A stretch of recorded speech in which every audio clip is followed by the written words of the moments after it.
Welcome to the Sultanfuss Library Instruction Series. This video will focus on plagiarism. Most people think they know what plagiarism is. However, it turns out the subject can get pretty complicated. In this tutorial, we'll go over what plagiarism is, why people do it, and look at some examples to understand what is and is not plagiarism. We'll discuss the differences between the most common types of plagiarism, and we'll also talk about the potential consequences of plagiarism at Our Lady of the Lake University. What is plagiarism?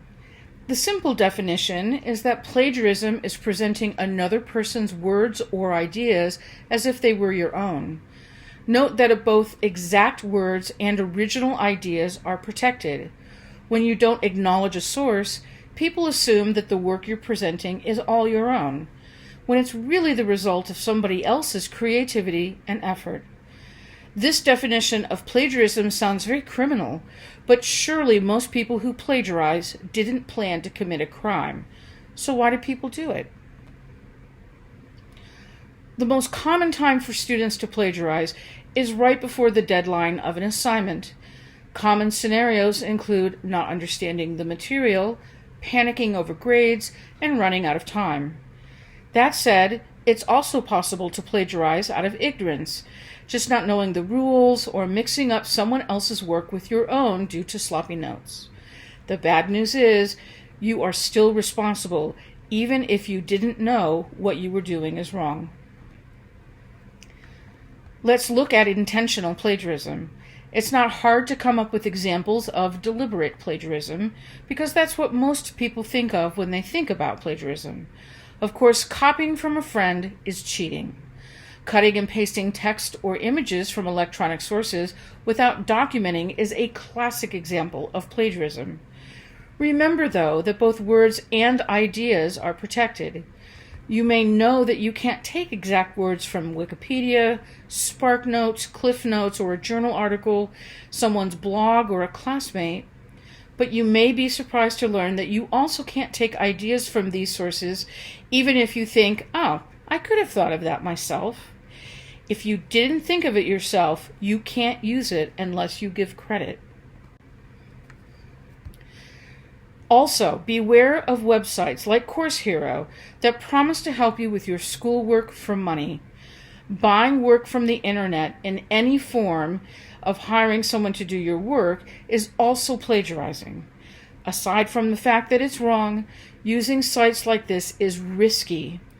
One instructor tells her students about the time a student turned in an essay bought from a website and was caught because the instructor herself was the original author. Remember, if a website is willing to help you cheat, it's also willing to cheat you. Let's look at some gray areas of plagiarism. This is where it can get a little confusing. The most obvious examples of unintentional plagiarism include excessive collaboration, because you're not giving your collaborator credit for their words or ideas. If a friend, family member, or roommate comes up with their argument for you, or rewrites your draft in more academic-sounding English, that's plagiarism. However, it's also true that some forms of academic collaboration are okay, such as group projects, feedback from your instructor, peer review workshops, and getting help from tutors at the University Writing Center. Here's the way to stay safe. Collaboration under the guidance of your instructor is always okay.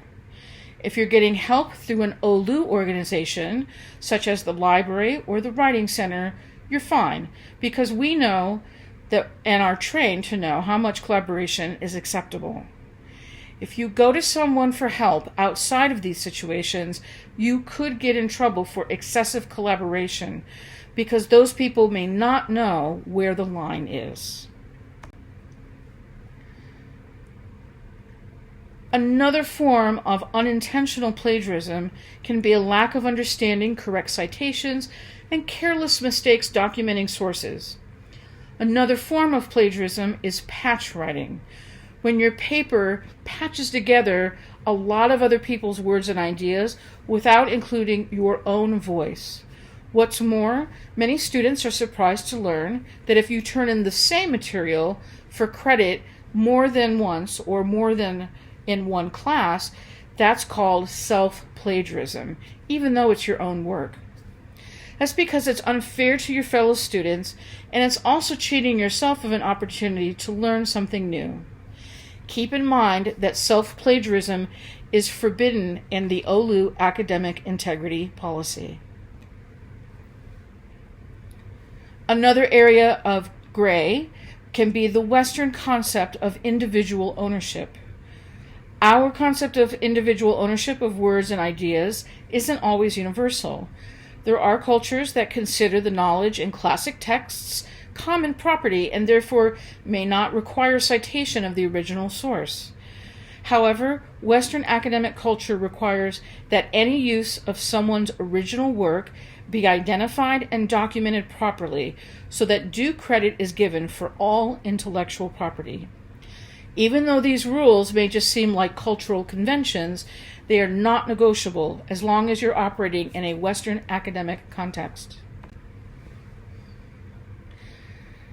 Let's talk about common knowledge. You must be wondering by now if there's anything that you don't have to cite.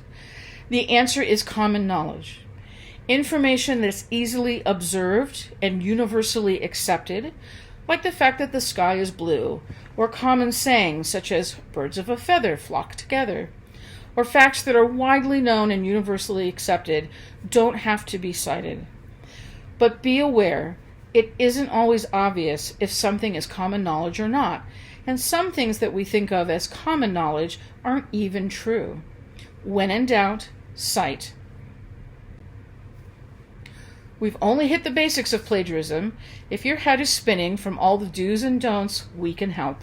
Reach out to your OLLU librarians for one-on-one support, and if we can't help you directly, we'll help you find the people who can.